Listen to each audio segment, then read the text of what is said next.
আজ দোকান পৌঁছাতেই আজকে আমরা একটা গিফট কিনলাম। কারণ আব্দুল ভাইয়ের ছেলের আছে মুসলমানি, তাই আমাদের সকলে কোর্ট বাজারে সকলে নেমন্তন্ন আছে। তাই গিফট ফিফট কিনে রেডি হয়ে যাচ্ছি আমরা তালবুনাপাড়া। আমি প্রথম যাচ্ছি আজকে, তাই গাড়ি নিয়ে বেরিয়ে গেলাম। এই রাস্তাটা দেখে মনে হচ্ছে যেন মুম্বাইয়ের কোনো গলি, একবারে গলি গলি চললাম আজকে তালবুনা। রাস্তাগুলো খুবই ছোট, যাই হোক পৌঁছে গেলাম। এইসব দোকানদারদেরকে আমাদেরকে সব নেমন্তন্ন করেছিল, তারা পৌঁছে গেলাম আজকে। দেখুন সকলে হাই করছে, আমার ভিডিও এরা দেখে। এবং আব্দুলের বেটা তো আমার দিকে তাকিয়েই আছে, তার হাতে প্রথম আমি গিফটটা তুলে দিলাম এবং সকলে দাঁড়িয়ে আছি। আজকে মেঘলা ওয়েদার খুব, এবং খুব ভালো লাগছে, খুব একটা রোদ নেই।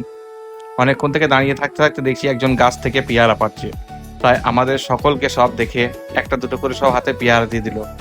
তাই আমরা একটা দুটো করে পেয়ারা অনেকক্ষণ থেকে খেলাম। তারপর সময় হয়ে গেল এবার লাঞ্চের, বসে পড়লাম আস্তে মেলতে, স্যালাড তারপর বিরিয়ানি রেডি। সেটাই অনেকক্ষণ থেকে খেতে খেতেই আমরা আজকে খুব এনজয় করলাম। দেখছি বাবু ভাইও চলে এসছে সেখানে।